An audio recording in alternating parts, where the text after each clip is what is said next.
Studying on this, I would say, a session of wheat and tares harvest, because a lot of people are under the gross misunderstanding that the church has to go through a tribulational period. When let me tell you what the mistake that you're making when you talk like that. It's a blasphemy type statement to say that there is no harvest, there is no catch up, snatching away, caught up, because it spits in the face of the finished work at the cross. That's the reason why Christ came down here. It's the reason why God gave his only begotten son, so that we would not have to go. And the Bible, and that's the thing, man, I can never get tired of talking about the word. But even though the subjects are tiring, you can never get tired of talking about the word. It's just the subject matter and people are tiring because they're taking something that is easy as 2 + 2, and y'all want to turn this into trigonometry and geometry and algebra. It's not that complicated, folks. He came down here, ministered, told everybody what the difference was between the kingdom of God and the kingdom of Satan. He says, I'm coming to give you everlasting life. They still didn't believe. They threw stones at him. These supposed to be the church folks in his day. Saying, well, we got the church folks, air quotes, in our day. Don't want to believe nothing but what man tell them. Man dressed up as God tell them. Here you have the word telling you verbatim, even Jesus telling you, get it right, because I'm coming back to take the harvest. But people don't want to believe that. It just blows my mind why people are stuck on devastation and doom. What kind of a God do you think you serve that he would do that to you? Then you a liar, and you calling God a liar. You calling your whole belief system a lie, because you got drunk on some dude, some female's crooked, twisted intuition of the love of God. Like God is a wife beater. That's what y'all think. He's a wife beater. God up there in heaven, walking around with a tank top on, slapping folks. Psh, psh. I mean, he says, I suffer none of y'all to perish. But the way y'all got God, y'all got him as some terrible dude with a cigarette hanging out his mouth and a tank top on, spaghetti stains all on his shirt, and he beating his wife. That ain't nowhere near God, but that's the way y'all want God to seem, because if you think we got to go through it, when the Bible doesn't say that, only people that's going through it are the ones that ain't living right. So something must be down on the inside of you telling you that you ain't right and you ain't going. So you're going to spread that mayonnaise across the whole piece of bread and think everybody going to eat that. We not eating that. No, we not eating it. I'm going to tell you the difference. This is the whole point of the series of harvest, tares and wheat. And people think, and then you got another twisted crowd out there. The harvest is at the end of the world.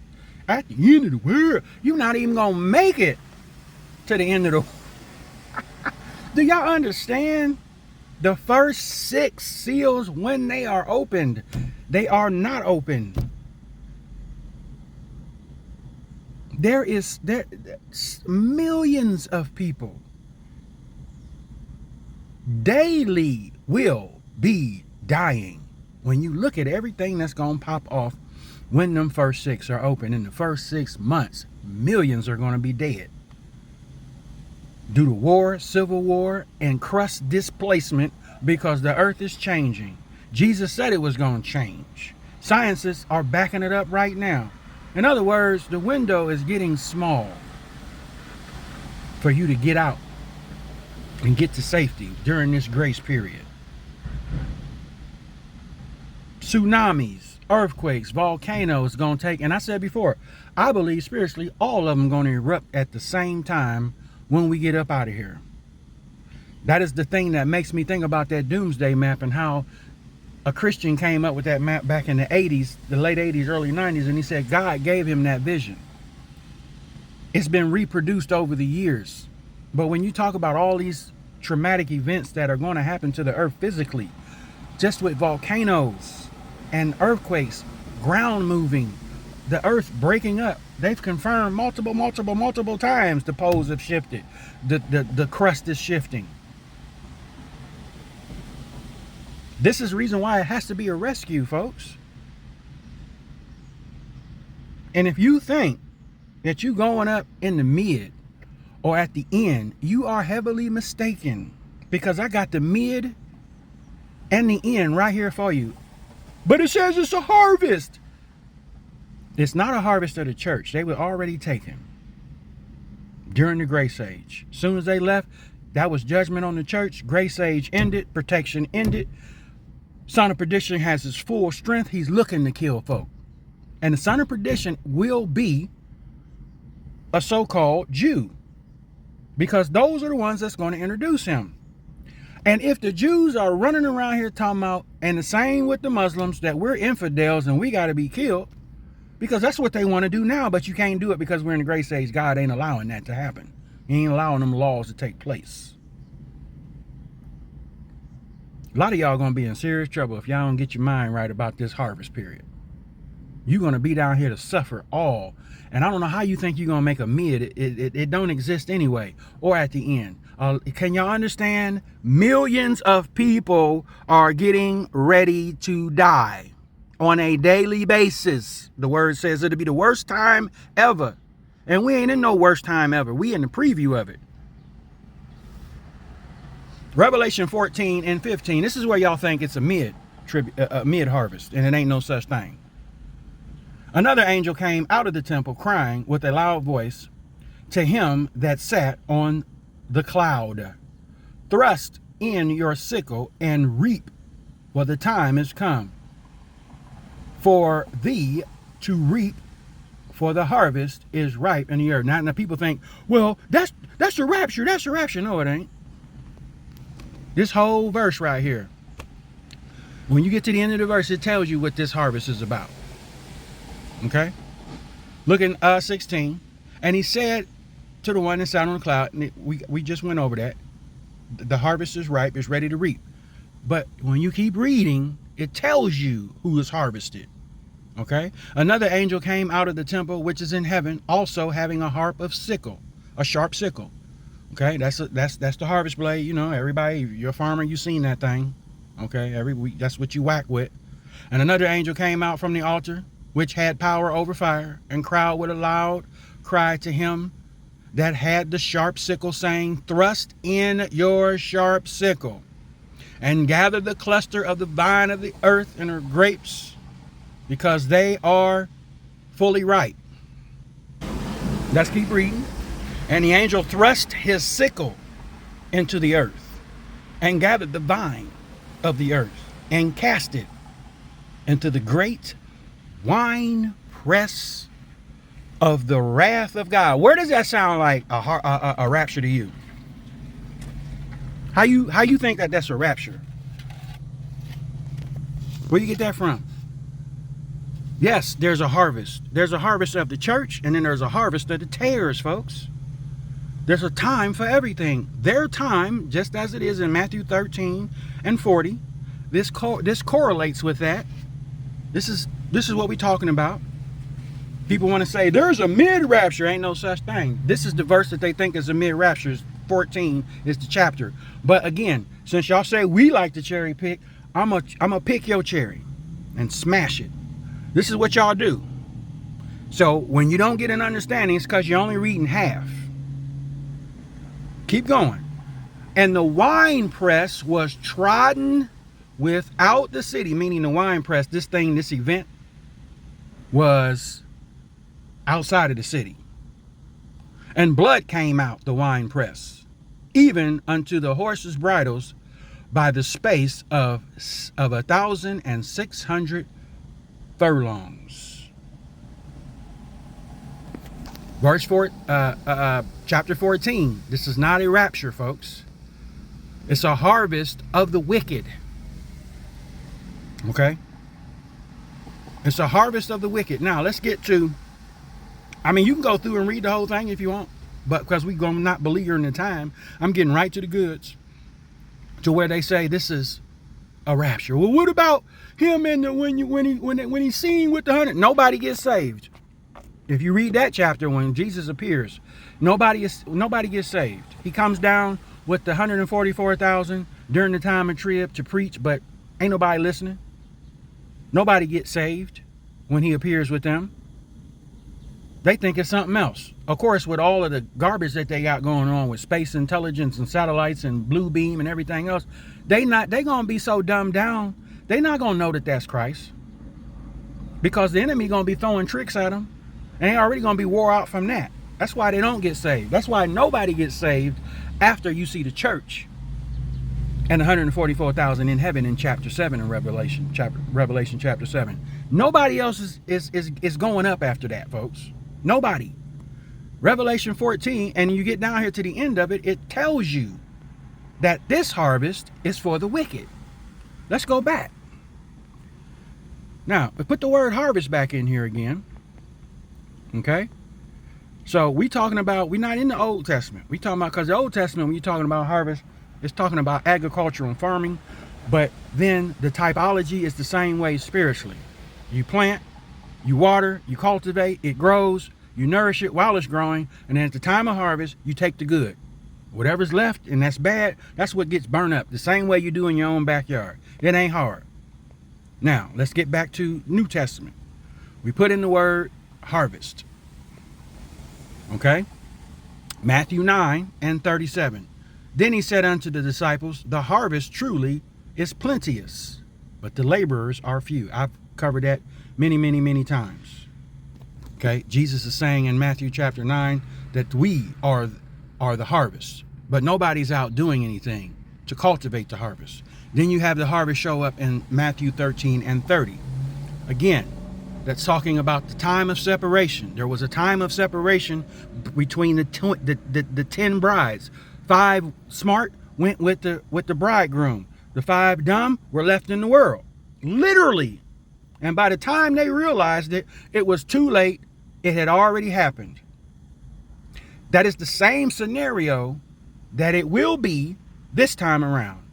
By the time y'all get right and get it together and learn, oh, wow, it's going to be too late. The door is already shut.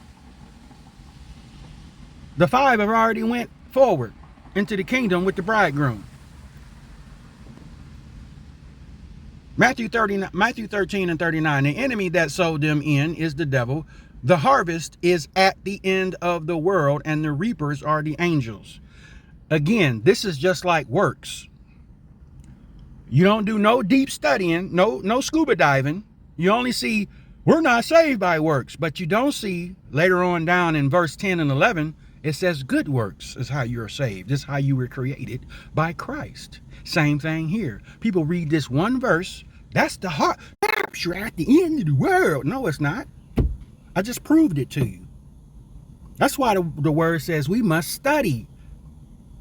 Not take cliff notes and cheat pages from folks. You're not studying that way. You're not getting edified. And then you take that on as your 100% foundation. And then guess what happened to you? Just like that lady I posted. She did believe in the harvest. She put the harvest down and picked up tarot cards. Picked up witchcraft. So don't tell me that you can't lose it. When people have openly admitted to being a Christian and then dropped it because they picked up some new foundational belief. And I proved that to you just with the chick that was talking crazy here a couple weeks ago. Because you got free will. You can pick it up. You can put it down. You pick that garbage up, put it down, and put it back in the can. Stop digging and stop eating out of the garbage can. Somebody trying to feed you some righteous meat and you want to turn it down because you in love with the garbage can food. Nevertheless, should we be accepting garbage? Then I go in here with knife and fork and cut up and dissect your little phony narrative about what's happening in the mid and the end. It don't say nothing like that. Reading is fundamental, folks. Read. Stop half reading. John 4 and 35. Say not ye that are yet 4 months, and then the harvest. Behold, I say unto you, lift up your eyes and look on the fields, for they are white already to harvest. Talking about the wheat. You look this up agriculturally in Israel and Jerusalem. You look up their harvest season. Just look up wheat, period. There's harvests throughout. There's no harvest in the winter and the dead season because there's nothing growing. It's dead. Spring, summer, fall harvest. Okay? This is Bible. I ain't talking about Jacob's feast dates. Y'all love quoting them, and it ain't got nothing to do with Jacob. Nothing. That's why none of them, I'm going to say it again, none of them garbage, rapture, calendar guide videos have ever produced anything, and yet folks still over there on them channels looking at that garbage. Getting your hopes up for nothing because they're using the wrong tools to study with, and then y'all running around here for years, y'all looking at them jokers, and then they turn you. Oh, ain't no rapture. I've been following these people for years, and they kept saying, that's because you're not studying on your own. Stop listening to them jokers. Get in touch with the Holy Ghost. But if you don't want to do that, and you want everybody to spoon feed you garbage, you're going to put out garbage. It's incredible to me why people don't want to submit. Your submission to what Christ said he would do for us is eternal life. But your denial of it is eternal damnation. And hey, if that's what you think is popping, go right on ahead and believe it. But I'm trying to help y'all to get out of that spiritual suicidal mindset. Yes, there's a harvest at the end of the world, but it ain't for the church. It's for the sinners and the unjust. Revelation 19, and I'm off, and then I'm gonna stop this video. Let's go to Revelation 19. I can cover this many times. 19 and 11 is 30. Who comes back? Christ comes back. Is he coming on a cloud? No. Does it say he's coming back to take his people? No. It says, I saw heaven open up, and behold, a white horse, and he that sat on him was called Faithful and True. And in righteousness he does judge and make war. He ain't coming back to take people. He's coming back to finalize it. Okay?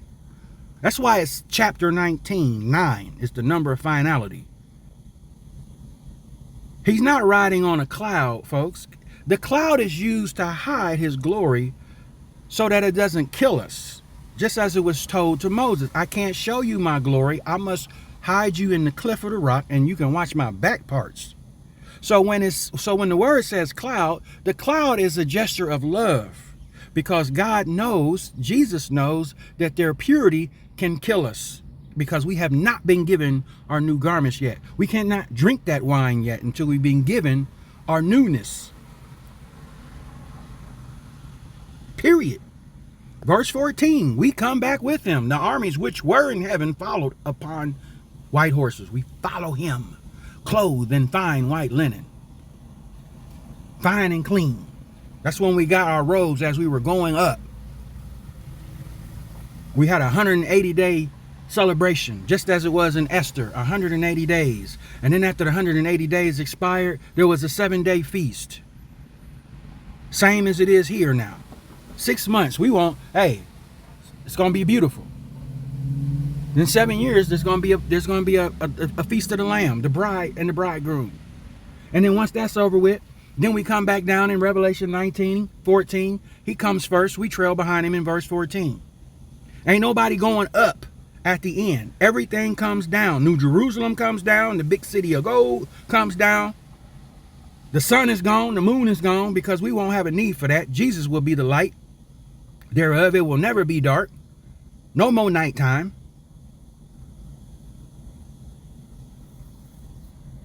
It's so easy to believe that, but if your glass is half empty and not half full, you won't believe that. And you're going to have a terrible time on your hands. I pray that you come up out of that foolishness, folks. The warnings are going off everywhere, not just on my channels, everybody. We're warning. Come up out of that dumb logic. Come up out of that 50c3 crap. That's what's wrong with folks today, is 501c3. If that garbage never existed and the true word of Yah was going out the way it should be, everybody would be on fire for God. And the harpazo probably would have happened already. But because we got a lot of zombies walking around with living tissue on their bones and they look alive, but they really dead on the inside, sheesh.